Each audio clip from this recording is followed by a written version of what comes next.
308쪽입니다. 갈라디아서 6장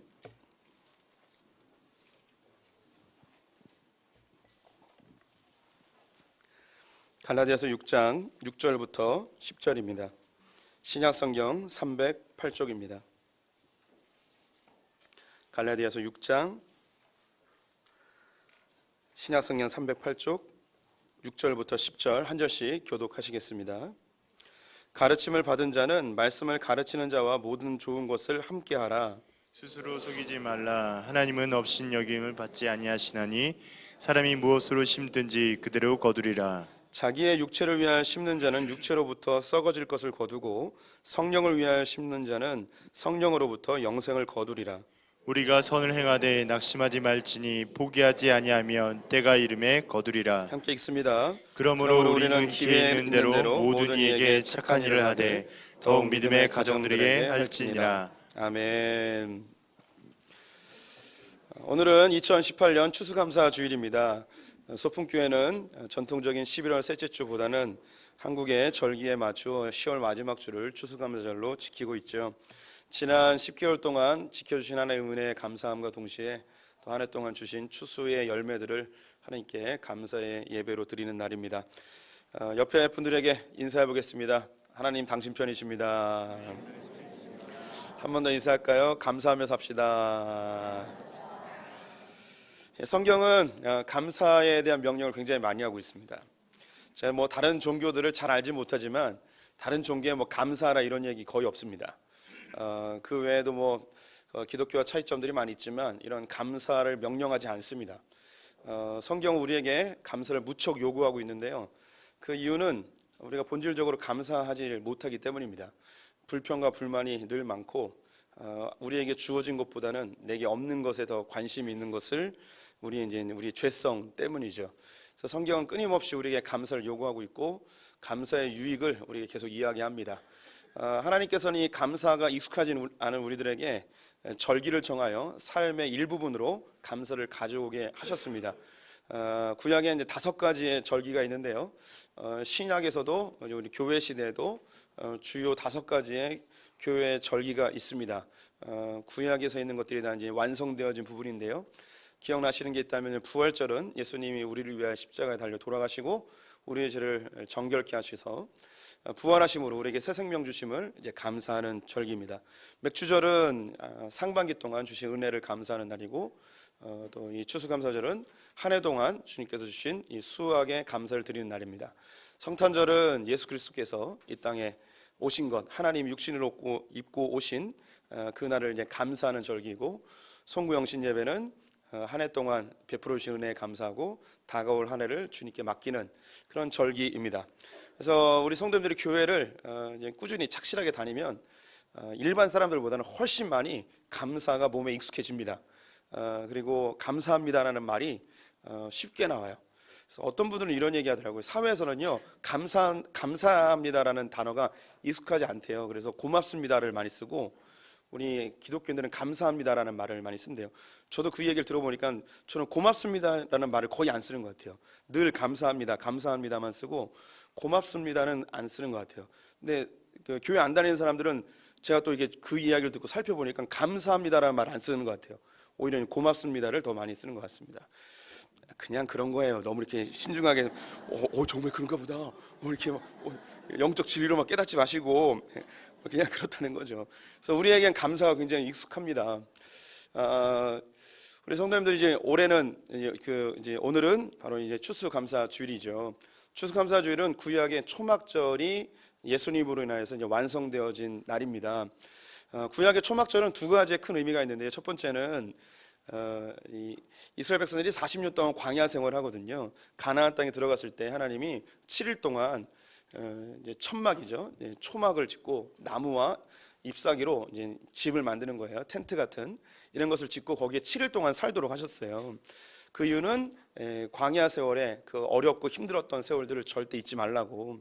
아무리 풍요하고 또 평안하고 또 삶에 넉넉함이 있을지라도 너희들이 처음 시작했던 그 광야의 세월, 그리고 더 나아가 애굽에서의 종살이했던 삶을 절대 잊지 못하도록 그래서 감사의 7일 동안을 살게 하셨습니다.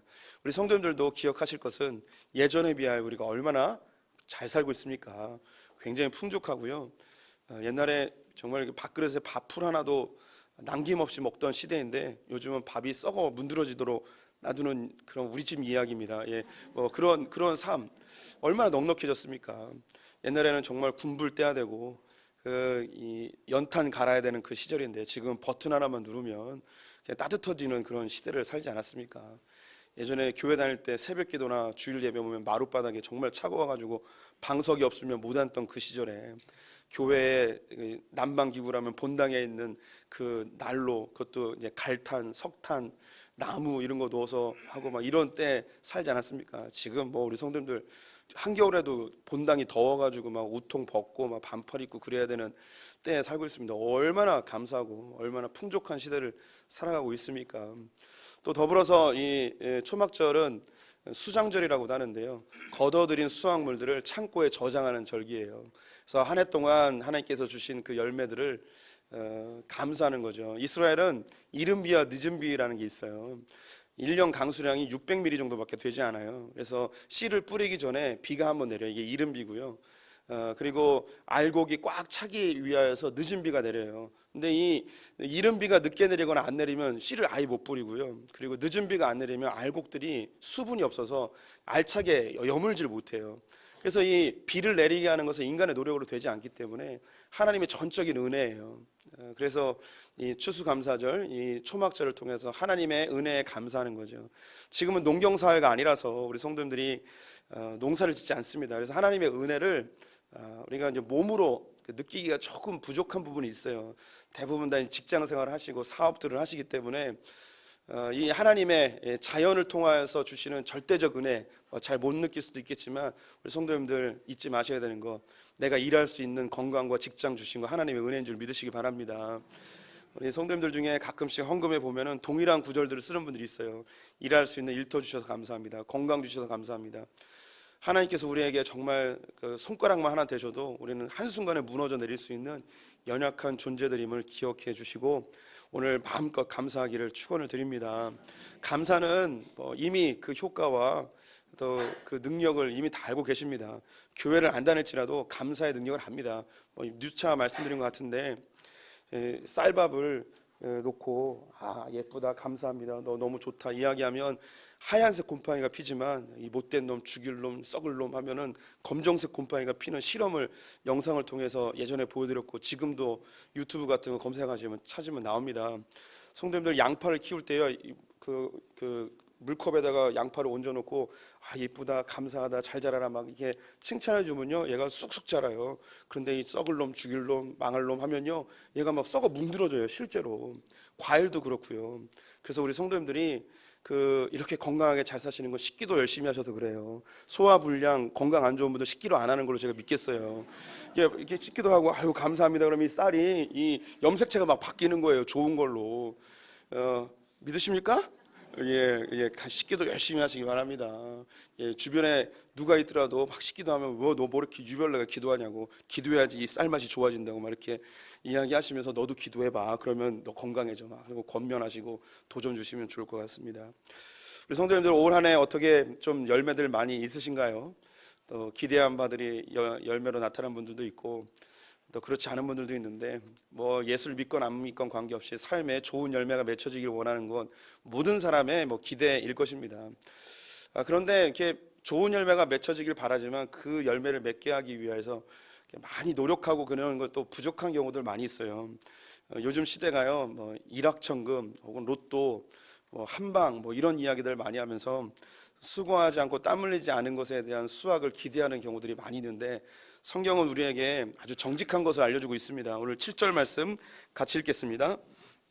스스로 속이지 말라. 하나님은 업심여김을 받지 아니하시나니 사람이 무엇으로 심든지 그대로 거두리라. 성경은 무엇을 심는 대로 무엇을 심든지 그대로 거두어진다는 이 중요한 자연 질서를 우리에게 이야기하고 있습니다. 우리의 삶에 뭘 원한다면 뭔가 심어야 됩니다. 심는 대로 거둬진다는 것이죠. 예전 우리 말대로 콩 심은 데 콩 나고 팥 심은 데 팥 난다. 이거는 동서양을 막론하고 자연 질서 속에서 다 깨달은 이치입니다.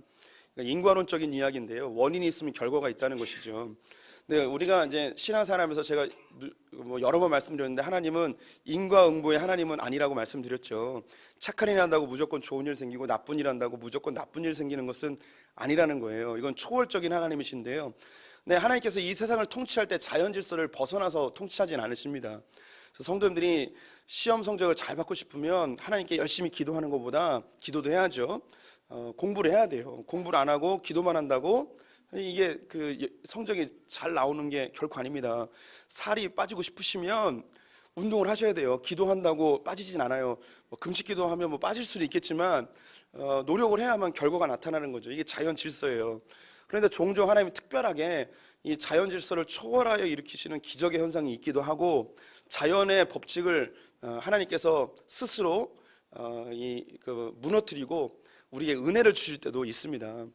죄를 지으면 벌을 받는 게 자연 이치죠. 그런데 우리가 죄를 짓고 실수하고 또 하나님 앞에 제대로 살지 못했을지라도 하나님이 그걸 은혜로 덮어버리는 거예요. 자연 질서대로 우리를 징계하지 아니하시고 하나님의 은혜로 덮어버려요. 그래서 합력하여 선으로 바꾸시는 하나님이 그러한 부분도 분명히 있습니다. 그런데 우리 일상생활 속에 많은 부분은 이 자연 질서 안에서 있습니다. 심은 대로 거두어진다는 것이죠.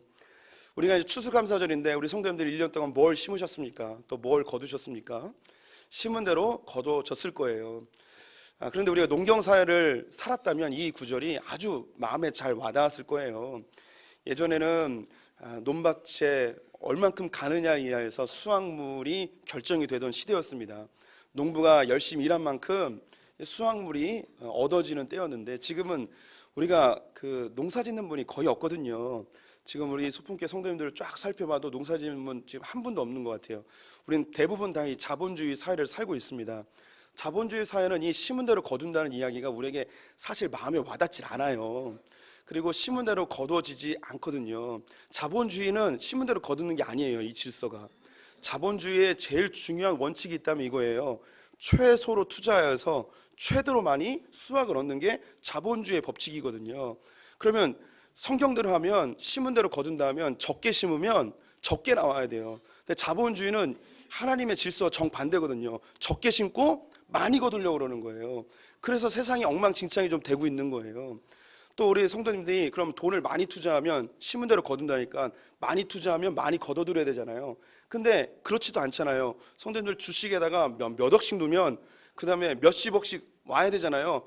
몇 억 넣는데 다 날아가는 경우들이 있잖아요. 그래서 이 자본주의는 심은 대로 거둔다는 이야기가 사실 맞지 않아요. 그래서 우리에게 이 성경 구절이 이 성경은 성경이고 이 세상을 살 때에는 좀 유도리도 있어야 되고 좀 사기도 쳐야 되고 좀 거짓말도 해야 되고 정직하게 살면 다 손해보고 이런 것이 우리에게 오히려 더 익숙해진 시대를 살아가고 있단 말이에요. 그럼 이 성경 구절이 우리에게 진짜 적용이 될 수 있는 것인가? 이것이 성경이 진리라면 이것이 참으로 맞는가? 이 부분을 좀 이야기하고 이것이 맞다면 그대로 한번 살아봐야겠죠. 우리는 지금 자본주의 사회를 살고 있어요. 이 자본주의를 조금 이해할 필요가 있는데요. 추수감사절날 가볍게 설교들을 각오하고 오셔서 오랜만에 교회 오셨는데 이상한 자본주의 이야기하고 그러면 좀 힘드실 수 있는데 한번 이야기해 보겠습니다. 원래 이 자본주의라는 것은 존재하진 않았습니다. 세월이 지나면서 형성되게 됐는데 맨 처음엔 대부분 다 농사짓고 살았죠. 농사를 지었어요. 그런데 우리 사람이 필요한 게 이제 밥만 필요한 게 아니고 옷도 필요하고 도구도 필요하고 뭐 고기도 필요하고 그러죠. 그래서 농사를 짓던 사람들이 농사로 이제 쌀을 많이 거둬들였지만 다른 게 필요하니까 이런 걸 가지고 옆에 소 키우는 사람한테 고기도 좀 얻어먹고 또 그 농기구 만드는 사람께 이게 쌀 주고 또 농기구도 얻어오고 뭐 그리고 옷 만드는 사람한테 쌀 주고 옷도 받아오고 물문 교환을 했죠. 근데 이 물문 교환을 하다 보니까 사람들이 모여서 이게 각각 찾아가는 것보다 한 곳을 정해서 동네 사람들이 다 모여가지고 이렇게 서로 물물 교환합시다. 이게 이제 시장이 된 거예요. 그런데 이 음식이나 뭐 고기나 이런 거 가지고 오면 자꾸 상하는 거죠. 그리고 가지고 오는 무게도 많고 그러니까 우리 그러지 말고 뭔가 하나 이제 서로 공통된 걸 하나 정해서 이걸로 서로 교환하는 도구를 만듭시다. 그래서 화폐가 만들어지게 됐습니다. 맨 처음에 이제 화폐를 뭐 조개 껍데기 같은 걸로 만들었죠. 근데 이걸 막 때리면 부셔지고 열심히 소 팔아가지고 조개 껍데기 한 뭉댕이 가져왔는데 갑자기 앉아버리면 다 그냥 깨지고 그러니까 다시 못 파는 거죠. 그래서 사람들이 그러면 좀 오래 갈 수 있는 그걸 뭐 도구가 없을까 해서 생각한 게 이제 이제 금속으로 이제 이 화폐를 만들게 되었습니다. 근데 이 화폐도 창고에다 놓으니까 녹이 쓰는 거예요. 요즘처럼 이 도금 기술이 좋지 않았기 때문에 막 녹 쓰는 거예요. 그래서 녹 쓸지 않는 금속이 뭐가 있을까? 그래서 찾은 게 뭐냐면 은이나 금이에요. 그래서 녹 쓸지 않아서 이게 가치가 있는 것입니다. 그래서 이렇게 이제 사람들이 이제 이 화폐로 이제 생활을 하게 되어졌는데, 그래도 이때까지는 이제 자본주의 사회는 아니에요. 여전히 농경 사회이죠. 그러면서 이 농경 사회는 땅이 중요하거든요. 서로 땅 따먹기 전쟁을 엄청나게 많이 합니다. 그래서 이 땅을 차지한 사람들이 군대를 조직하고, 그리고 자기 밑에 있는 농부들이 이제 열심히 일어나면 소장료를 받고, 그래서 자기 땅에 있는 그 사람들을 군대가 보호해주는 이 제일 위에 있는 사람을 군주 혹은 왕이라고 표현을 하는데, 이걸 이제 봉건주의 사회라고 이야기합니다. 지금처럼 큰 나라의 왕이 아니고 그냥 도시 국가 정도 이렇게 해서 이제 이런 이제 군주들, 왕들이 많이 형성되게 되었죠. 이렇게 이제 그 봉건주의 사회에 많은 전쟁들을 하였지만 이제 서로 소비되어지고 사람도 많이 죽으니까 점점 전쟁이 줄어듭니다. 그래서 자기 영역 땅들이 어느 정도 마련이 된 다음부터 500년 이상 아주 평화로운 시대를 지내게 됩니다. 이게 유럽에 대한 이야기예요. 평화로운 시대를 지내는 거예요. 그래서 소작농들이 열심히 일을 해가지고 그 수확물들을 이제 왕에게 바쳐요. 군주에게 바치죠. 그런데 이게 전쟁이 없으니까 이게 다 소모가 안 되는 거예요. 점점점 양식이 쌓여가는 거죠. 그래서 이게 오래되니까 막 썩고 해결할 수도 없고 창고를 계속 지을 수도 없고 막 이제 골칫거리가 되었습니다. 그때 마침 유럽에 새로운 기술이 하나 발전됐는데 항해술. 그래서 배를 만들어 가지고 유럽에 있는 이 곡식들과 농산물들을 배에 실어요. 그리고 아프리카나 중동이나 인도나 아시아로 이걸 가지고 가서 양식이 많이 없는데 가가지고 팔면서 비단, 향신료, 귀금속, 뭐 향료 뭐 이런 것들을 막 사가지고 다시 유럽으로 옵니다. 그러면 이 유럽의 귀족들이 또 돈 주고 이걸 막 사는 거예요. 그래서 이 그 군주들은 식량이 많으니까 싼 가격에 상인들에게 이걸 팔아요. 그러면 이 상인들은 외국에서 귀금속들을 가져와가지고 비싼 가격에 팔아요. 그러니까 점점 이 돈이 어디로 모이냐면 상인들에게 점점점 모여들기 시작을 합니다. 그래서 이 상인들을 중심으로 이제 자본주의가 자연스럽게 형성이 되어지죠. 근데 이 상인들은 천민들이에요. 그냥 그 글도 모르고 그냥 막 살던 사람들이 배 타가지고 그렇게 하게 됐는데, 근데 이 사회에서 귀족들이 돈은 이제 상인들이 있으니까 이게 알력이 생깁니다. 그래서 막 무시하는 거예요. 이 상놈들 막 그러면서 귀족들이 막 무시하고 그러니까 이 상인들이 기분이 좀 상했어요. 그때 뭐가 일어나냐면 종교개혁이 일어나요. 종교개혁이 일어나는데 우리 칼빈 목사님, 이 칼빈 목사님이 스위스의 제네바에 도시국가를 만들어요. 근데 여기는 소식을 들어보니까 귀족도 없고 상놈도 없는 그런 평등한 사회라는 거예요. 그래서 이 상인들이 이 제네바로 모여들기 시작합니다. 그래서 이 칼빈 목사님의 종교개혁이 아주 큰 영향력을 미쳤던 주요한 원인이 뭐냐면 돈이 있었어요. 이 상인들이 뒤에서 돈으로 많이 밀어줘가지고 이 종교개혁이 아주 활기차게 일어날 수 있었습니다. 그러면서 이제 이 상인들과 함께 일하는 사람들이 제네바에 모이고, 이 사람들이 유럽 온갖 각지에 상거래를 하면서 영향력을 미치게 되면서 유럽이 이제 자본주의 사회로 조금씩 바뀌어지게 되었죠. 그런데 이렇게 자본주의 사회로 바뀌어가면서 중요한 일을 칼빈 선생님이 하게 되는데, 이 제네바는 이 기독교 도시국가였거든요. 칼빈 선생님이 열심히 성경에 대하여 기독교 정신에 대해서 열심히 가르쳤습니다. 그래서 이 기독교 정신을 가지고 있는 상인들과 백성들이 유럽 전체에 흩어지면서 기독교 정신을 가진 이런 자본주의가 점점점 일어나게 되었어요. 그런데 나중에 시간이 지나고 보니까 기독교인들 안에서 자본주의가 아름다운 열매를 많이 맺혔는데, 반대로 기독교인들이 아닌 사람들이 자본주의를 가져가면 이상하게 이 자본주의가 막 썩어가는 거예요. 그래서 자본주의가 기독교 안에서 이게 이렇게 아름다운 열매를 맺을까, 여기에 대한 고민을 하게 됩니다. 그래서 한 사람이 여기에 대한 논문을 쓰게 되는데요. 성도님들이 사회 시간에 배워보신 거예요. 벌써 절반 정도가 주무시고 계시는데, 네, 예상은 했지만 너무 괴로워하지 마세요. 예, 바로 막스 베버라는 분입니다. 이 막스 베버가 독일의 사회학자인데요. 프로테스탄티즘의 윤리와 자본주의 정신이라는 책을 썼어요. 이건 논문인데요. 왜 이 프로테스탄티즘은 개신교라는 뜻이에요. 이 개신교가 들어가는 곳에 자본주의가 아름다운 열매를 맺을까, 여기에 대한 고민을 하고 여기 논문을 썼어요. 그래서 이 논문을 한번 우리 성도님들이 읽어볼 만한데요. 좀 어렵긴 해요. 저도 읽으니까 어렵더라고요. 그래서 요즘은요 청소년용이 있어요. 풀어 쓴 책이 있어서 그거 보시면 훨씬 이해가 쉬울 거예요. 이쯤 하면 한두 분은 받아 적을 줄 알았는데 아무도 안 적으니까 너나 읽어라라는 식이신데 그래서 이분의 논문이 주 내용이 뭐냐면 기독교 정신을 가진 곳에서 이 자본주의가 아름답게 열매를 맺고 있다는 결론이에요. 그래서 그럼 기독교인의 윤리가 무엇인가? 이제 이게 궁금해지잖아요. 이거 알려드리기 전에 이 막스 베버 한 100여 년 전에 경제학의 아버지라는 분이 아담 스미스라는 사람인데요. 이 아담 스미스가 국부론이라는 걸 쓰게 되었습니다. 이건 최초의 이제 자본주의 설명서와 같은데요. 여기서 제일 중요한 것이 자유시장 경제 이론이에요. 그래서 이 시장의 제품의 가격은 스스로 상인들에 의하여 소비자와 판매자에 의하여서 결정되어지는 자유시장 경제 이론이 저기서 나오게 돼요. 그래서 자본주의의 중요한 기틀이 바로 이 자유시장 경제입니다. 그런데 이 국부론이 나온 다음에 사람들로부터 많은 지탄을 받게 돼요. 사람이 이기적이고 탐욕으로 가득 차 있는데 시장에서 돈을 많이 벌기 위하여 거짓도 행하고 사기도 치고 물건도 속이고 막 이런 비윤리적인 일들을 많이 하게 될 텐데, 그리고 돈이 많은 사람이 돈이 없는 사람의 것을 이제 갈취하는 그런 이 빈익빈 부익부 독과점 현상들이 많이 일어나게 될 텐데, 이런 걸 어떻게 해야 되냐 하며 자본주의를 막 비판했어요. 이제 처음 형성되게 될 때니까. 그때 이 아담 스미스가 했던 아주 유명한 말이 있어요. 보이지 않는 손이라는 걸 얘기해요. 이 보이지 않는 손이 뭐냐, 사람들이 탐욕으로 가득하여 이기적이어서 다 돈을 모으려고 하는데 이 보이지 않는 손이 작동을 하여서 사람들의 이 이기심을 좀 제어하고 탐욕하지 못하도록 조종하고 돈이 한 곳으로 모이지 않도록 이걸 좀 정리해주는 보이지 않는 손이 있다는 거예요. 근데 이 책에서는 이 보이지 않는 손의 실체를 얘기를 안 해요.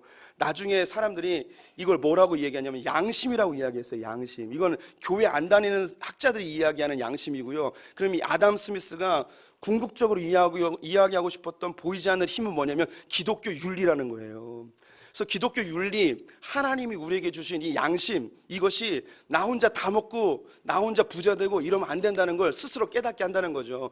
부자가 천국에 들어가는 게 낙타가 바늘기 들어가는 것보다 어렵다는 사실을 아는 이 기독교인들은 혼자 부유하지 아니하고 가난한 자들에 나눠주고 어떤 한 부분은 더 이상 침범하지 않고 가난한 소상공인들에게 이걸 맡기는 그런 윤리적인 기준들이 스스로 보이지 않는 하나님의 손에 의해서 이게 서로 조종되어진다는 이야기를 하고 있는 거죠. 그런데 실제로 이 아담 스미스가 이야기한 기독교 윤리에 의한 자본주의가 유럽에 점점점 퍼지면서 신기한 것이 아름다운 자본주의로 되는 거죠. 그런데 여기서 뭘 빼버리면 아주 추악한 자본주의로 바뀌냐, 바로 이 보이지 않는 손이라 이야기한 기독교의 윤리가 빠져버리면 이 자본주의는 엉망진창이 돼버리는 거예요. 완전 썩은 내 나는 그런 자본주의가 되는 거죠. 이게 어디서 찾으시면 되냐면 가까이에 있어요. 중국에서 찾으시면 돼요. 뭐 우리나라도 예전에 그런 모습이긴 하였지만 성도님들 가끔씩 중국에서 돈을 벌기 위하면 뭐든지 해버리는 그런 거 보셨죠. 우리 성도님들 가짜 계란 얘기 들어보셨나요? 어떻게 계란을 가짜로 만들 생각을 했을까요? 만드는 것보다 낫게 하는 게 더 돈이 덜 들 것 같은 생각이 드는데, 바다에 있는 뭐 해조류 이거 뭐 채취해가지고 계란을 만드는 거예요. 똑같아요. 계란 후라이까지 되는 거예요. 근데 계란이 아닌 거예요. 우리 성도님들 플라스틱 쌀 들어보셨습니까?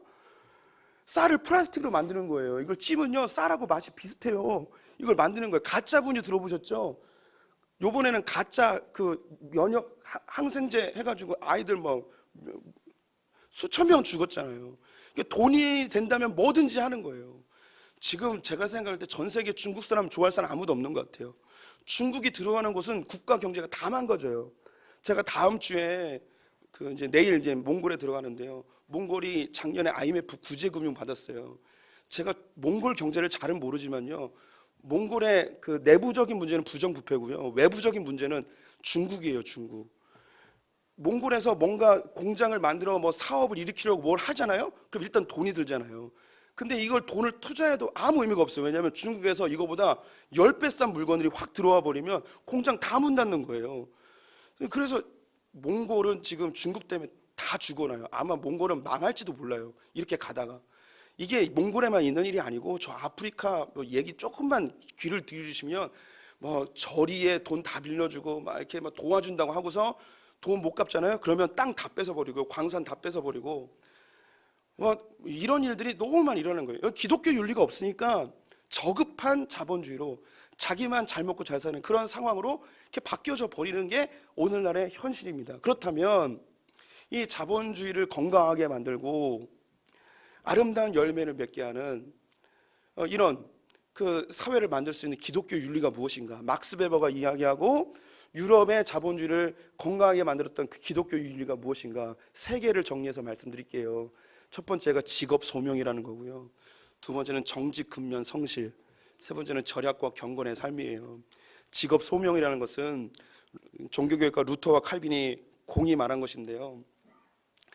우리가 갖고 있는 이 직업이 하나님께서 주신 거라는 거예요. 예전에는요, 저와 같은 목회자들이 하나님께 사용받는 사람이라고 생각했고, 일반 사람들은 하나님과 아무 관계없는, 하나님 나라와 아무 관계없는 사람들이라고 평가됐는데, 종교개혁 이후부터 성경에서 이야기하는 것은 내가 살아가고 있는 삶의 현장, 상인은 상인으로, 교사는 교사로, 공무원은 공무원으로, 군인은 군인으로, 주부는 주부로서 자기의 삶의 하나님 나라를 만드는 것, 창세기 1장 28절에 이야기하고 있는 하나님의 뜻이 이 땅 가운데 실제로 일어나는, 정복하고 다스리고, 이것이 바로 우리의 삶, 각자의 삶에 나타나게 하는 것, 이것이 이제 하나님의 소명이에요. 하나님의 직업 소명은 천직하고 달라요. 천직은 한 번 선택하면 영원히 가는 거죠.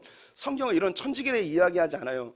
뭐 A라는 직업을 10년 갖다가 B라는 직업을 또 10년을 가질 수 있어요. 직업은 바꿀 수 있어요. 하지만 내가 어떤 일을 하든 그 일은 하나님께서 주신 거라는 거예요. 그래서 코람데오라고 하죠. 하나님의 얼굴 앞에서 사는 삶. 내가 어떤 직업을 갖든 관계없이, 직업에 귀천이 없이 하나님 나라를 이루기 위한 아주 중요한 사명자들임을 종교개혁가들이 알려주었습니다. 그래서 우리는 믿음으로 살아야 되는 거예요. 주부는 이 주부로서의 이 일이 허드렛 일이 아니고 하나님 나라를 이루는 일이라는 그런 사명을 가져야 되는 거예요.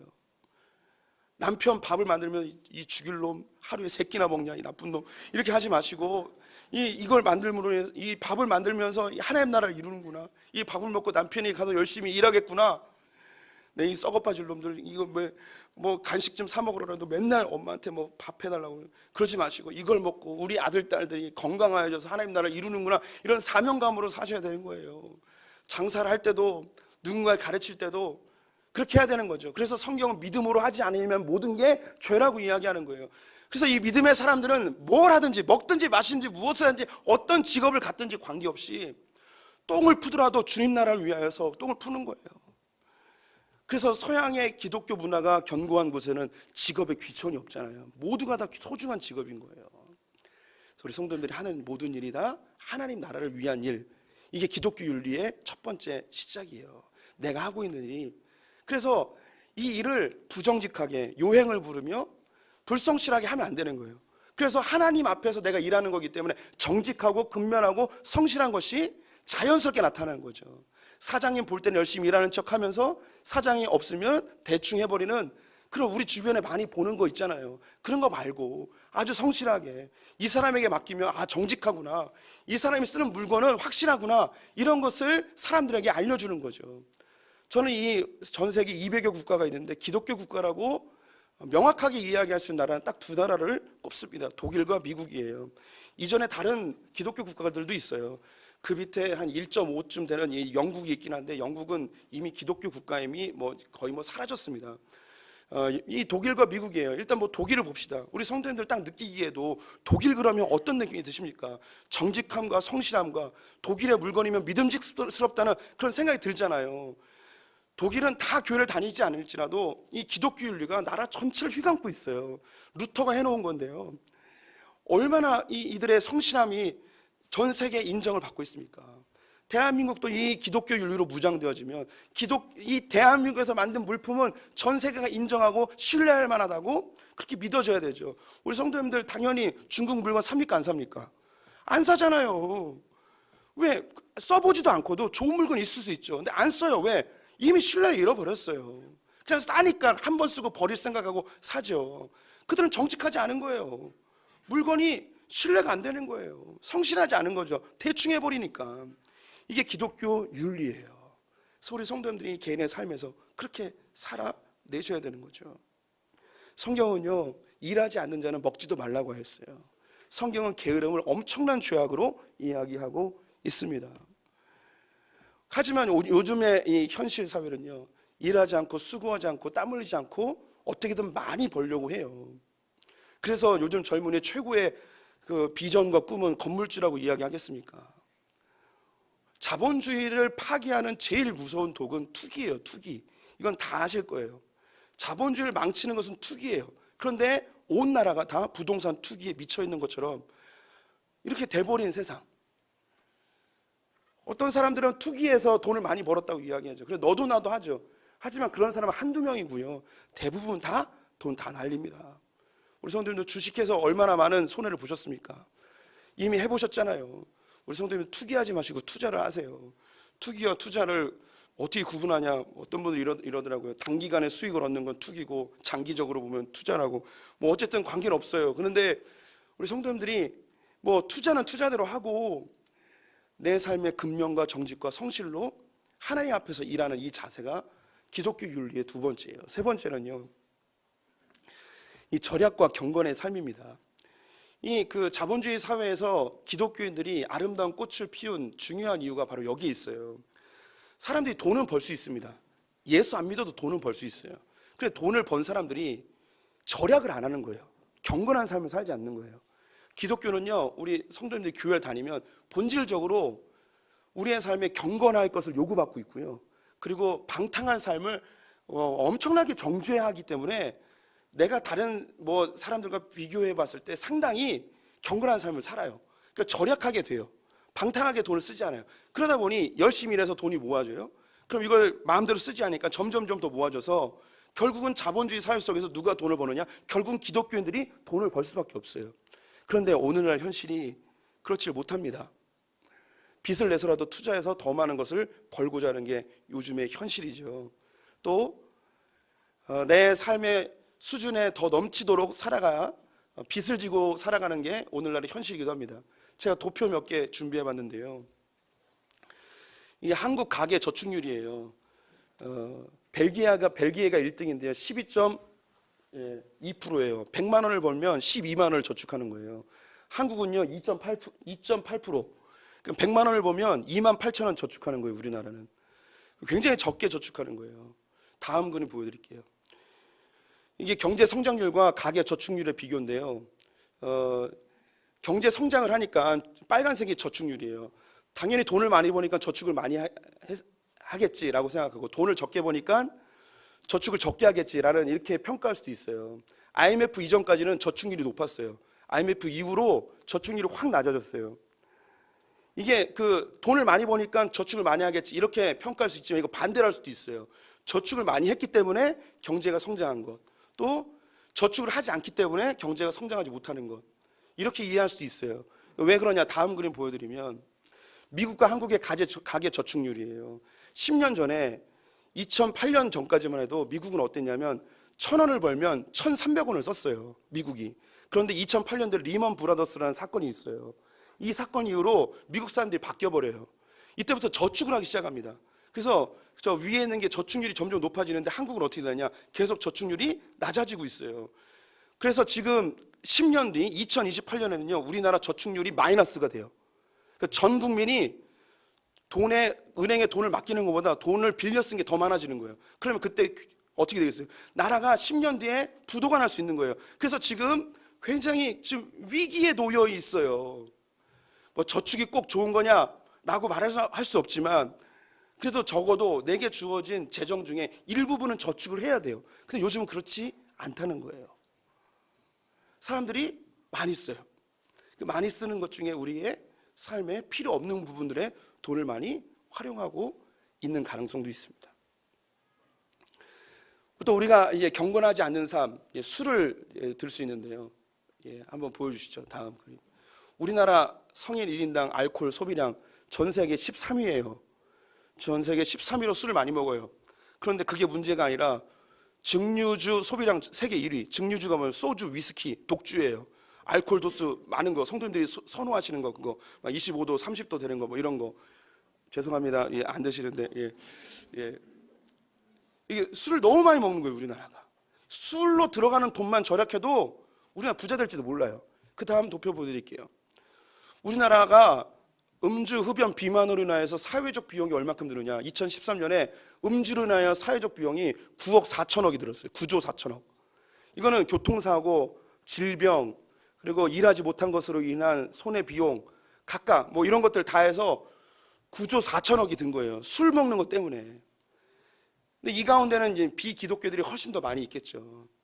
근데 이런 것들만 절약해도 우리의 삶에 넉넉함이 나타날 수 있는 거예요.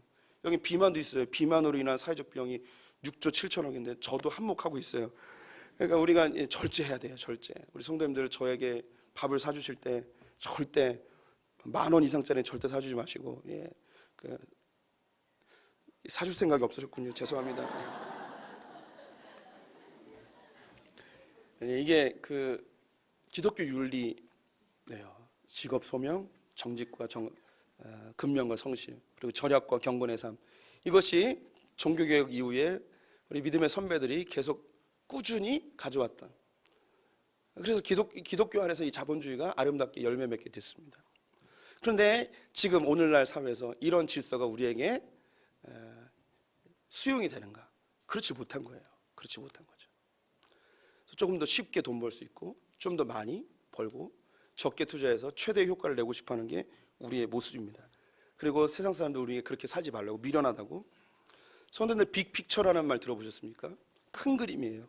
대마를 얻기 위해서 소마를 버리는 거죠. 눈앞의 이익 말고 더 큰 것을 노리는 거죠. 이 빅픽처예요. 우리 기독교인들도요, 지금 눈앞에 있는 이익보다 우리의 삶에 하나님의 질서대로 살았을 때에 얻어지는 더 큰 그림을 꿈꿔야 되는 거예요. 하나님 세상을 만드셨습니다. 이 세상의 질서를 창조하셨습니다.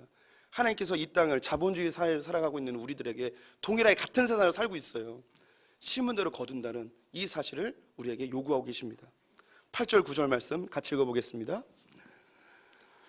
자기의 육체를 위하여 심는 자는 육체로부터 썩어질 것을 거두고 성령을 위하여 심는 자는 성령으로부터 영생을 거두리라. 우리가 선을 행하되 낙심하지 말지니 포기하지 아니하면 때가 이름에 거두리라. 성경에서 말하는 선은 착한 일, 나쁜 일 이런 개념이 아니고 하나님이 기뻐하시는 일, 하나님 편에 서는 일. 그래서 선을 행하고 낙심하지 말래요. 즉, 이 자본주의 사회를 살 때에도 동일하게 심은 대로 거둔다는 하나님의 질서를 우리가 이걸 믿고 낙심하지 말고 이대로 사는 것이 우리에게 가장 유익한 것이다. 이게 하나님의 질서다라고 생각을 하고 육체대로 심지 말고 하나님의 성령으로 심으면 때가 되어지면 반드시 열매를 맺게 되어집니다. 성도님들 주변에 일확천금 노렸다가 열심히 수십 년 동안 모아놓은 거 한순간에 날린 사람들 많이 보셨을 것입니다. 적게 벌지만 차근차근 정직하게 절약하며 저축하며 살아간 사람들이 넉넉하진 않지만 우리의 삶에 풍성함을 누리는 분들이 주변에 많이 보셨을 거예요. 하나님의 질서는 변함이 없으십니다. 오늘날도 이렇게 정직하게 심은 대로 거둔 하나님의 질서를 신뢰하셨으면 좋겠습니다. 마지막 히브리서 6장 14절 15절 말씀 읽으면서 마무리하겠습니다. 이르시되 내가 반드시 너에게 복주고 복주며 너를 번성하게 하고 번성하게 하리라 하셨더니 그가 이와 같이 오래 참아 약속을 받았느니라. 하나님께서 우리에게 복 주실 것을 믿으시고 오래 참음으로 이 약속의 열매를 받으시는 성도님 되시기를 축원드립니다. 기도하겠습니다. 하나님, 불안한 세대를 살고 자본이 우상이 된 사회를 살아가고 있습니다. 그럼에도 불구하고 우리 믿음의 선배들이 우리에게 알려줬던 이 기독교 윤리대로 이 땅을 살아내며 때가 되었을 때에 아름다운 열매 맺을 것을 기대합니다. 하나님, 우리에게 복주고 복주며 반드시 복준다고 약속하신 주님, 우리 성도님들이 오래 참음으로 귀한 열매 맛보는 자들 되게 하여 주시옵소서. 예수님의 이름으로 기도드렸습니다. 아멘.